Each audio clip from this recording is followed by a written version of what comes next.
Idle Treasure is sponsored by the Center for Financial Discipleship. Talking about money can be really hard. Even when we understand the math and we know what God's Word says, it can be difficult to have a healthy relationship with money. We get it, and we're here to help. The reality is 3 out of 4 U.S. adults experience money anxiety. So regardless of your income level, most Americans are living with fear, relationship tension, and discontentment around finances. There are plenty of great stewardship resources aimed at helping you nail a budget or build your wealth, but very few resources exist to help us overcome our emotional attachments to money. And even fewer resources exist to show us how to use money as a tool to draw closer to God. This is where we come in. Using our easy 3-step process, our financial counselors will lead you in a discussion around money that draws your heart closer to Jesus, repairs your relationship with money, and gives you more peace and contentment. Some of our clients are retired millionaires. Some are young families. Some of our clients are financial advisors, pastors, or ministry leaders. Some are people recovering from addiction or trauma. In each case, our clients desire a safe place to talk about their life and their money.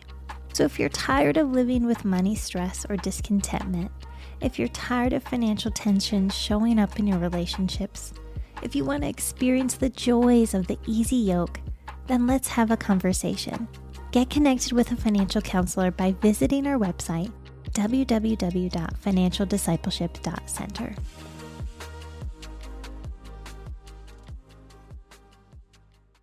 I don't think we understand how many billions of dollars are spent on us to make us want more and feel like we're not enough, and to keep us in a constant state of scarcity, which the irony is we have such wealth and we're so afraid. When talking about the charitable assets sitting in donor advice funds, many people are eager to jump to solutions, as perhaps they should be.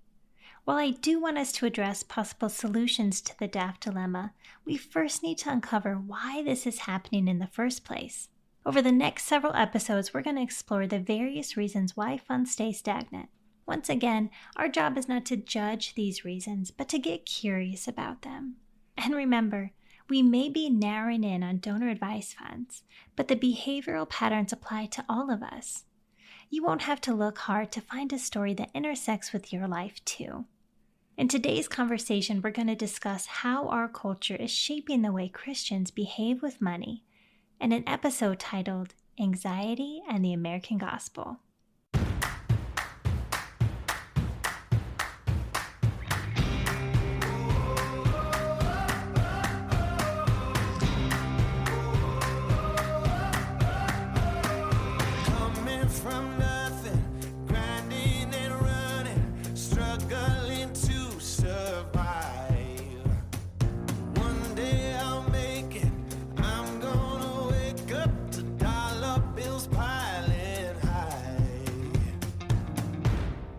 I'm your host, Courtney Markley, and I'll admit, when I first heard how much money was in DAFs, I was shocked.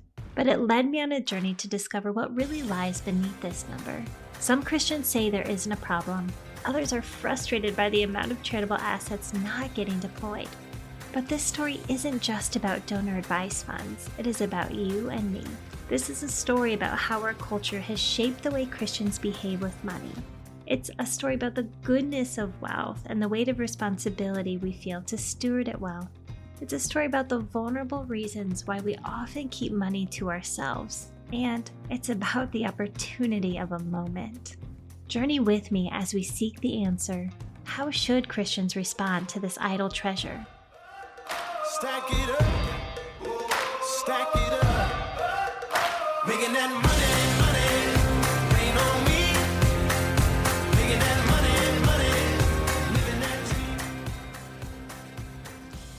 So let me share a story with you about that real quick. This is Patrick Johnson, founder and visionary of Generous Church. Patrick and his team serve the global church, equipping leaders from around the world to engage in biblical generosity. He started his career as a financial advisor, but through some wrestling with God's word, he was compelled to leave the advising world and begin spreading the message of generosity. The first 15 years of his ministry career were spent primarily focused on the American church, but his most recent years have spent almost exclusively outside of the U.S. One of my investment strategies has always been for us personally to own technology stocks and treat them like private equities. So I bought Facebook early on, I bought Tesla early on, I bought Amazon early on, and I'm a buy and hold strategy guy. I figure I'm going to treat them like private equity. I'm not going to sell them because I believe in tech. At the time, my thinking is changing on this, but I saw the impact that technology was going to have on our world. And so I thought this would be a good thing to invest in. So I've held these forever and they keep growing and growing and growing. But in 2020, when COVID hit, I listened to Andy Crouch talk about the great freeze and how the world was going to, and I panicked. My wife's a physician. She makes great money. I'm in ministry. We've made a lot of money, invested money well. But in 2020, I was walking to an airport in Dallas and I said, I'm going to sell all my stock. Like I need to like liquidate, go to cash because who knows what's going to happen to the world. This was like February or March of 2020. And I said, I'm going to sell and be safe. And so I sold everything. And Tesla was one of my biggest holdings at the time. I didn't think much of it. I sold it and it was about six figures, $1 million. It was a 5-figure sell. Okay. So it was not like insignificant money. I'm talking about significant money.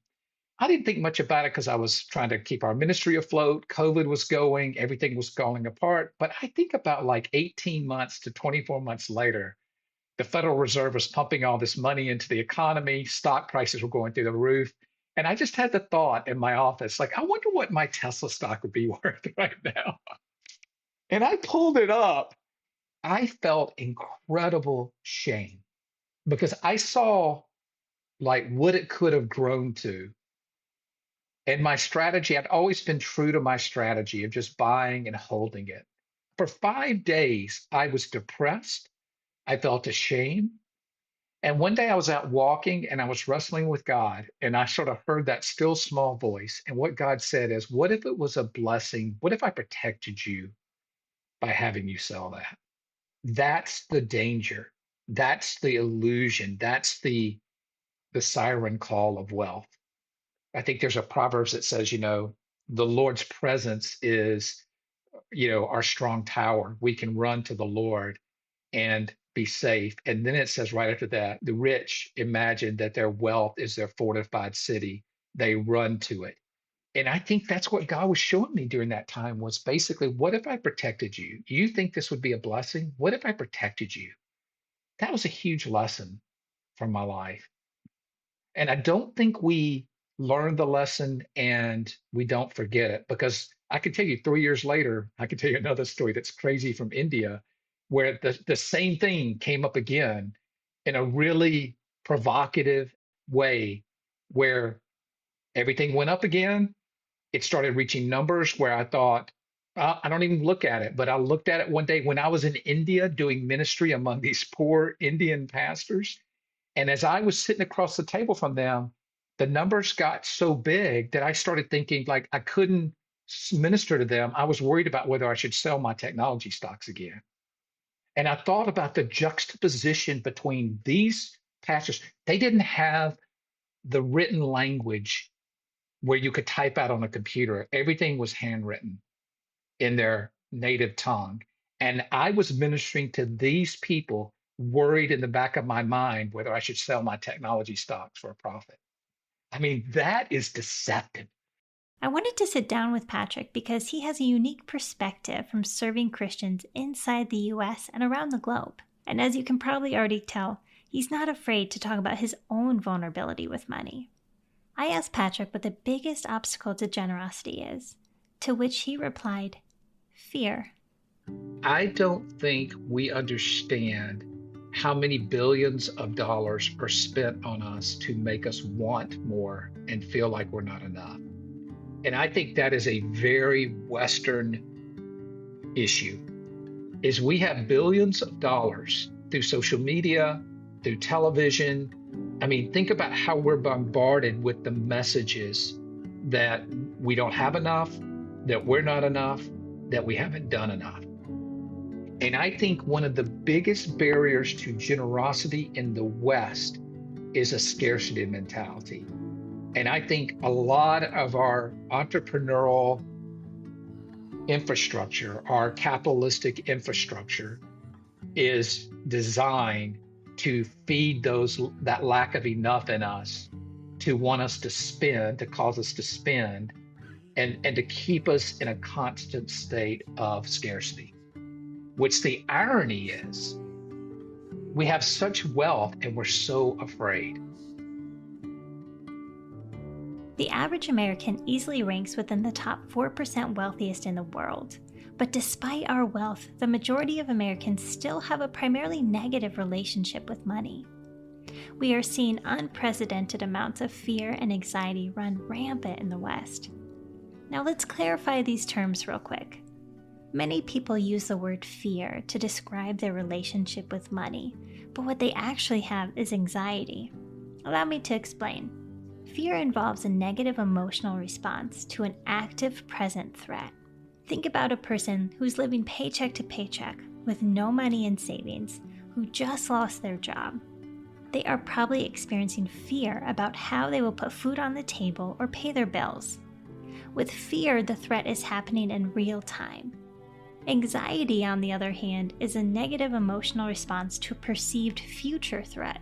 Nothing has happened yet, but you're worried about what may happen in the future.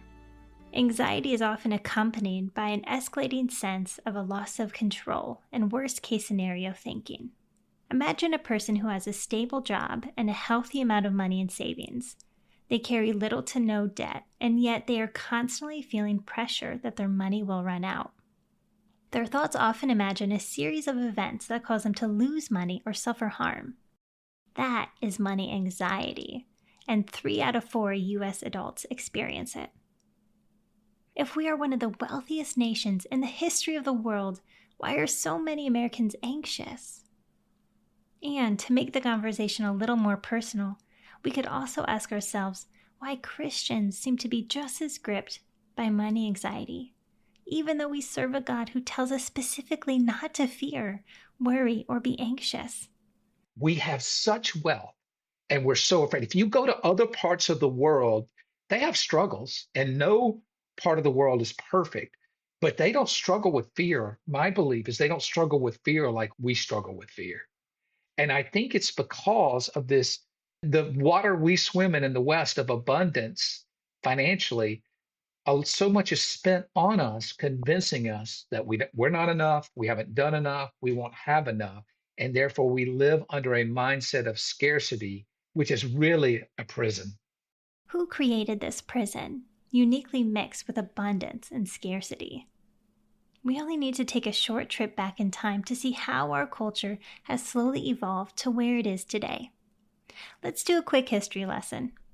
In the 1700s, nearly 80% of the American population worked as farmers. It was a simple life. People consumed what they produced and traded with neighbors for necessities. Then the Industrial Revolution came. Manufacturing began, and by the early 1900s, the percentage of farming Americans dropped to 40%. Companies began making goods quicker, and the door was now open for people to begin looking beyond their neighbor to meet their daily needs. Then came World War II. Within weeks of entering the war, the U.S. was retooling factories to create mass amounts of war supplies, and the industrial productivity increased by 96%. During this time, 17 million new civilian jobs were created, and manufacturing was booming. Many people contribute the war to putting an end to the Great Depression that had been crushing the U.S. for over a decade.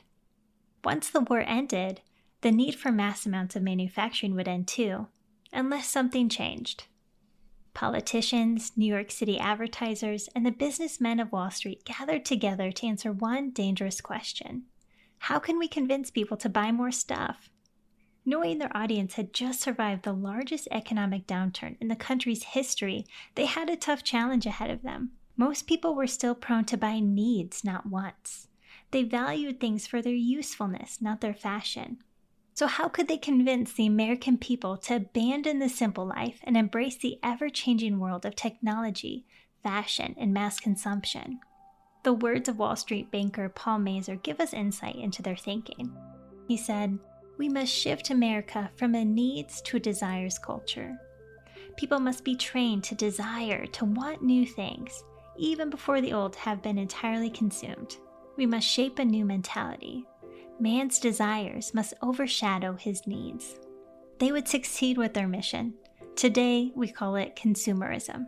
Consumerism is the idea that increasing consumption of goods and services purchased in the market is always a desirable goal, and that a person's well-being and overall happiness depend fundamentally on obtaining new things. I like the simplified definition. People think having a lot of stuff is important.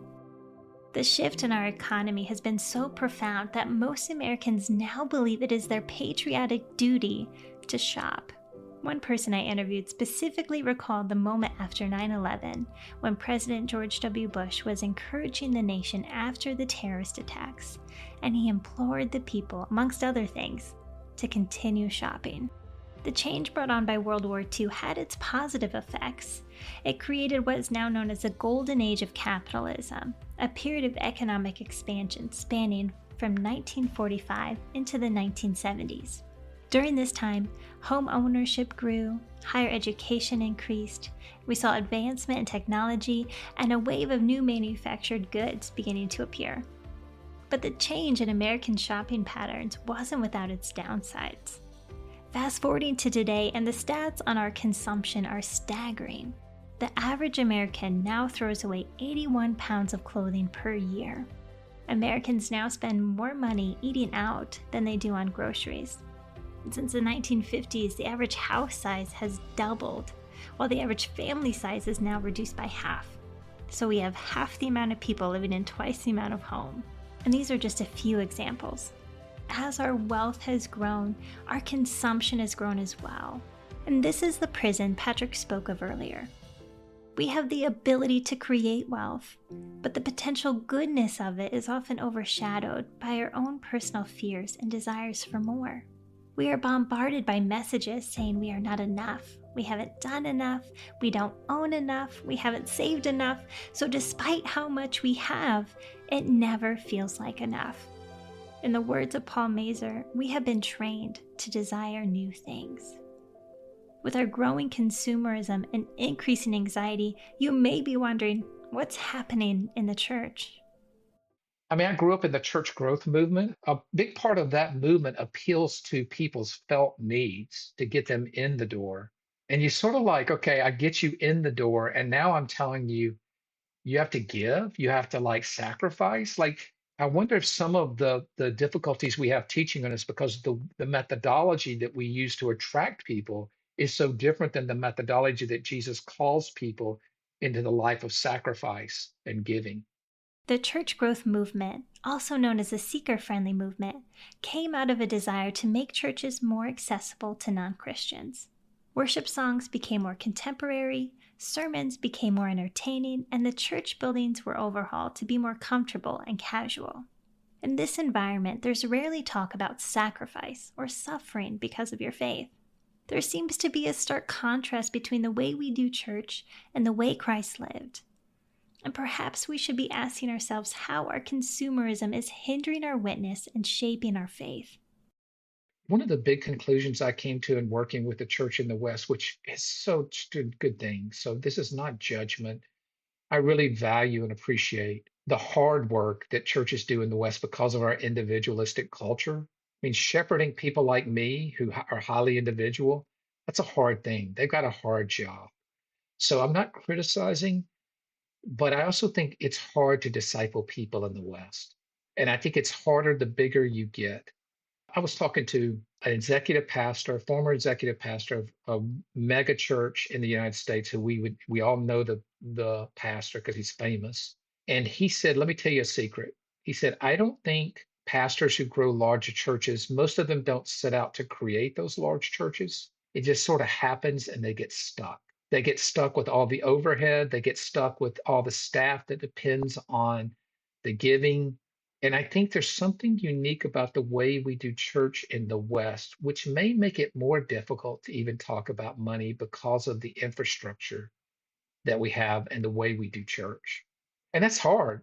I mean, that's sobering, right? That's sobering. And that's not a condemnation. Not judging. I'm just saying I think it's a reality. I once observed an intense discussion between head pastors and their church leaders. Everyone was gathered to make a really important decision, and it was not a topic the group took lightly. The focus of their conversation? Well, which brand of coffee to serve on Sunday morning. People will not want to attend our church if they don't like the coffee, one pastor remarked. The sad part is, he wasn't entirely wrong. I have interacted with church visitors who compare the quality of coffee served on Sunday mornings, and I know I'm not the only one. And if it's not the coffee, it's the worship music, or the style of the building, or the pastor's humor, or any other number of superficial things. While looking for a church home, we often look for churches who play the exact music we like, serve the coffee we like, with people who make us feel comfortable. In short, we look for our brand of Christianity. Many churches have taken this to the next level and have created literal brands for themselves, selling sweatshirts with their logos, spending millions of dollars to publish their own music and platform celebrity pastors. They spend significant time and money growing their social media followers and crafting a very specific image of who their church is. It's seen in the mega churches, but it is just as prevalent in the smaller churches too. Consumerism has entered the church, and as far as we can tell, it's here to stay. The result then becomes church attenders who would rather consume than participate. They want to be entertained, not discipled. The church, and God for that matter, exists to serve them. When the methodology we use to attract people to church looks so different than the methodology of Jesus, we should pause to ask ourselves what we're really promoting. Are we inviting people into the kingdom of God, or are we inviting them simply into our brand of Christianity? What has slowly happened over time, long before the seeker-friendly movement began, was that our definition of Christian started to change. What does it mean to be a Christian? In his book, Eternity is Now in Session, John Ortberg explains that most scholars use 3 central beliefs to define a Christian. A Christian is someone who believes that Jesus Christ was divine and part of a Trinity. They believe that Christ died for the sins of the world, and they believe that faith in this doctrine is necessary to gain salvation. Ortberg points out, what is striking is that the intention to actually follow Jesus by doing what he said has no part to play in how we define Christianity today. Dallas Willard, in his book The Spirit of the Disciplines, observes, this failure has nothing to do with the usual divisions between Christians, such as between Protestant and Catholic, or between liberal and conservative, or between charismatic and non-charismatic, for the failure is shared on all sides. It stems from something the various parties have in common. We've somehow encouraged a separation between our faith and the everyday life. What is the gospel? It's the gospel of the kingdom. That's what Jesus went around proclaiming. It wasn't the gospel of salvation narrowly defined. It was the gospel of the kingdom. And what does gospel mean? That was a Roman word that meant good news, right? It was when you won a victory in your Rome fighting against a foreign army, you would have a herald who would bring the gospel. Jesus said, I'm come to proclaim the gospel of the kingdom, the good news of the kingdom. I'm about to make things right. I'm about to bring the kingdom. I'm about to bring the kingdom on earth as it is in heaven. So the gospel was not 4 spiritual laws. It was not you're a sinner, but God has a wonderful plan for your life. Confess your sins and repent. Because Jesus was using the word gospel before the disciples even knew about his atonement and what he was going to do on the cross.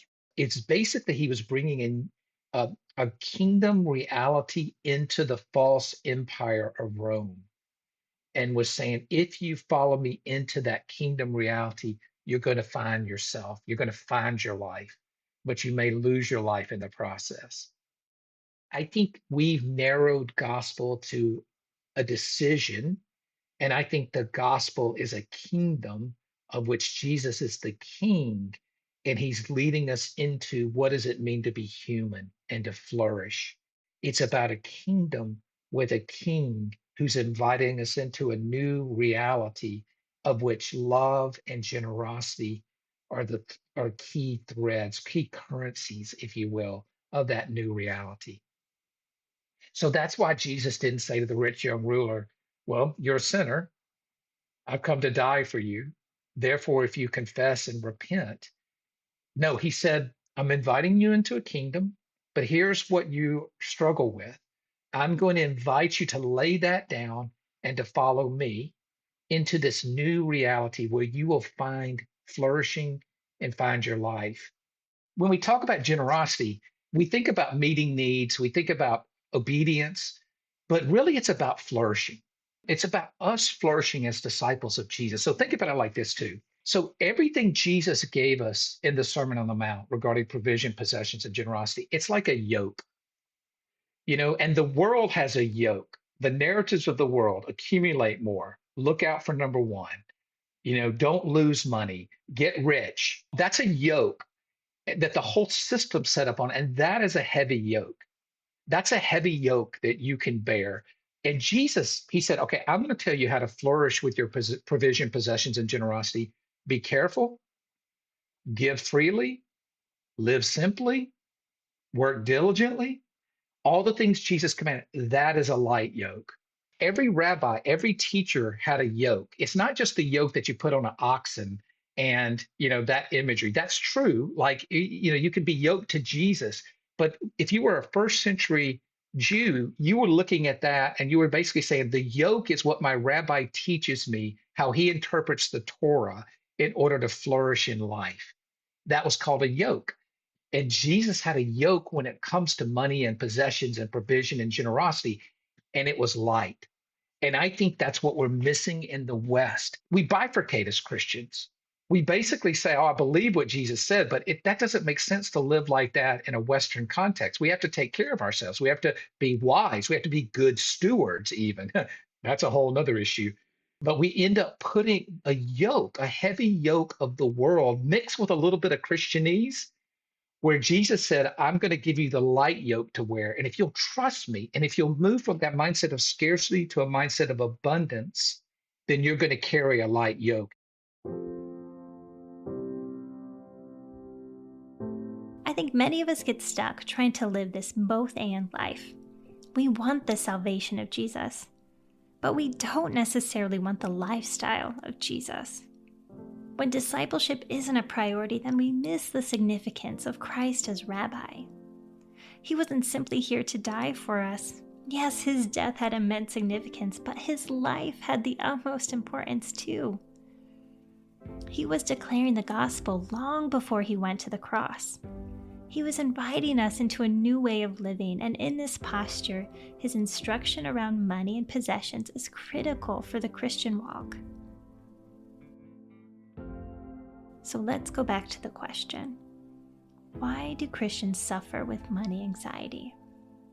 Let's turn to John Reinhardt, founder and CEO of Gospel Patrons. We'll hear much more from John in a later episode, but I felt it fitting to include a piece of his message today. So many of us are anxious about money because we've actually trusted in it. We don't say that very often, but we're looking to money to do something for us that it cannot do. 1 Timothy chapter 6 says that we're not supposed to set our hope on the uncertainty of riches. But when we do set our hope on riches, our hope will be uncertain. That's how it works. We will feel the anxiety of riches because we've been trusting in them and they're not meant to hold our trust. Jesus says this in Matthew chapter 6. He says, do not be anxious about what you're going to eat, drink, and wear. And then he goes on to say that God cares for the flowers of the field and the birds of the air. They don't have bank accounts. They don't store up in barns. And yet God meets the needs of all the birds. And then he asks a very interesting question. He says, are you not more valuable than they? I love that Jesus leaves this as a lingering question. Are you more valuable to God than birds? He doesn't say you are. He's waiting for us to answer it for ourselves. If I am, and you take care of 11,000 different types of birds in the world, I think I can trust you. I think I can trust you if I'm valuable to you.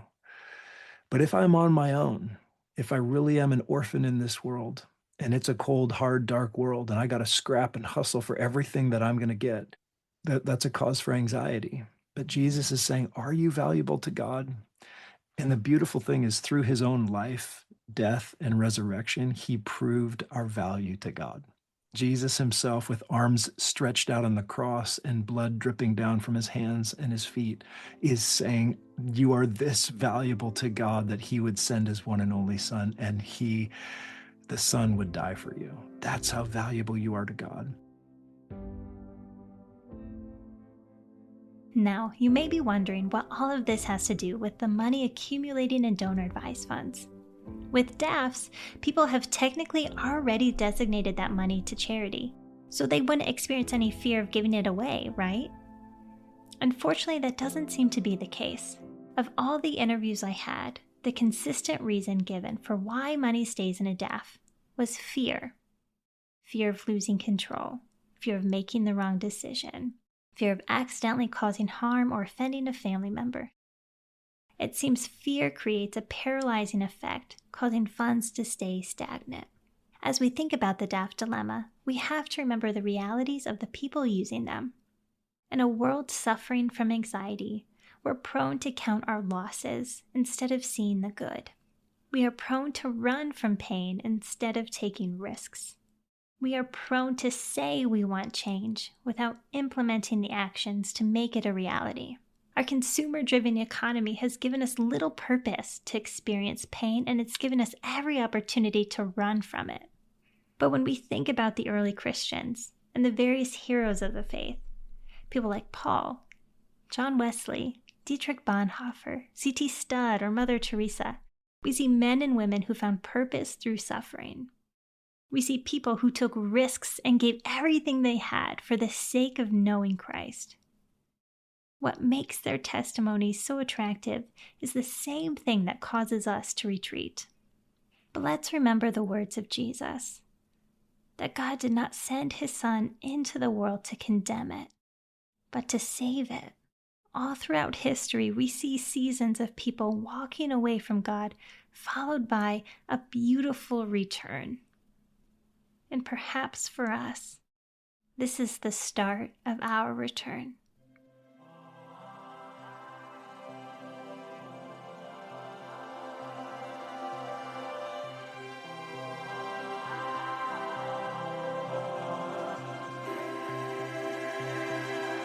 Sometimes the hardest thing is knowing when to hold. Sometimes the scary thing is finally letting go. Well, I've spent so many days trying to heal my heart. I've spent so many nights reaching in the dark.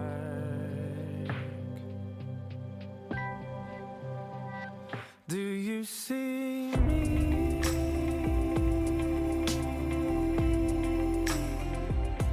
I need you.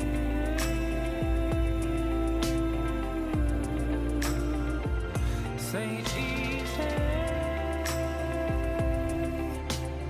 No, I need the truth. Thank you for listening to Idle Treasure. Special thanks to Patrick Johnson and John Reinhardt. Our closing song is Sometimes by Kevin Toke. Join us next week for episode number 4, The Siren Call of Wealth.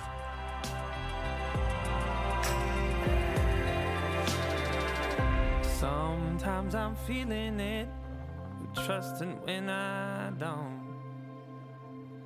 'Cause I find you holding me, so I'll keep letting go.